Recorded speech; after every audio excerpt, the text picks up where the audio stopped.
Tank, I know we talked last week about it didn't really matter in that one if the Eagles won or lost because there was no Jalen Hurts in that game. What did you see from Minshew, and do you think that they can take advantage of the Saints here at home laying a touchdown?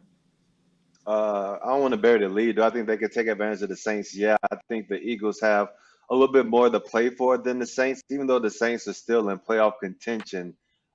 They have slim odds to make it. I believe the win of the NFC South is going to come out of whoever wins that game between Tampa Bay and Carolina. That's just the way that I'm looking at it. I Hmm. could be wrong, but that's just the way I'm looking at that outcome.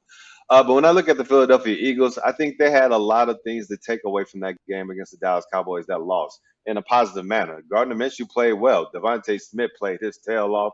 AJ Brown was still who he was. They had some key turnovers, whether it's from Minshew or from Miles Sanders late in the game that caused them to lose it. But at the same time, you're playing against a really good team in your division and you had a chance to win. So I think that bodes well for the Philadelphia Eagles moving forward. And I think that will probably load them with like a little bit of that dog heading into this New Orleans game, saying like, okay, this is a game we need to make sure we win to secure the number one seed in the NFC and take any questions of it going down to the last week of the season. And so, from that standpoint, I feel like the Philadelphia Eagles should win this game.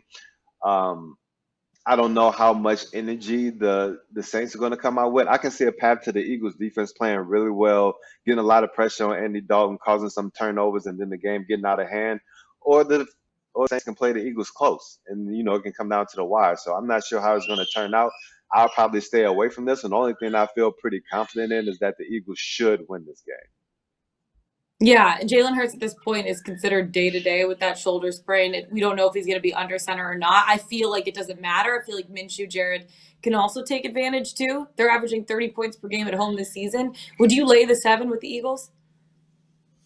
Yeah, and it's come off the 7 a little bit.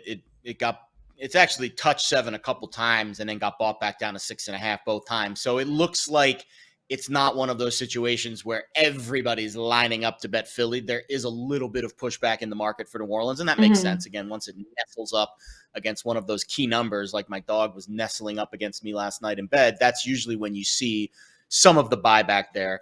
The Eagles, listen, I think Philly is a really good team. I think they are a much better team than maybe we give them credit for because of the quarterback situation being in flux right now. Gardner Minshew was fantastic. He was the number one quarterback in efficiency grading if you take away the turnovers, which I know, take away the 2 interceptions and he was great. But if you take away those 2 mistakes, he was arguably the best quarterback of the week when it comes to the nerd numbers I look at here. So I think Minshew is going to be fine if it is him. My guess is it's Minshew. They don't need a whole lot offensively to win this game because their defense is playing lights out. They lead the NFL in sacks. They're 1 sack shy of a franchise record. They have 4 players on their defensive line with double-digit sacks and at least 40 pressures this year. Reddick, Hargrave, Sweat, and Graham. I mean, they just get after you up front. And then, oh, by the way, their one weakness against the run, since they acquired Linval Joseph in Week 11, they've gone from 32nd in rushing success rate allowed to now 5th. In the last 5 weeks. So they've shored up their one weak link on the defensive line, which was stopping the run. So what do you do against this Philly defense? The pass rush is relentless, and now they can stop the run. And on the other side of the ball, they've got, I think, the best offensive line in the league, but the injury to Lane Johnson makes things a little bit more interesting. So we'll see how that plays out. Of course, he's one of the best tackles in the league, and they lose him for the rest of the regular season. We'll see about the postseason. But they will win this game this week. Good teaser spot on the Eagles. You go from 7-1. If it does push through the 7.5, I think the teaser spot on Philly becomes more valuable from 7.5 to 1.5 because you push it through that secondary key number there of 7. So I think Philly would be the bet for me this week at 6.5. At 7, I'd be a little less intrigued. At 7.5, it would only be a teaser for me.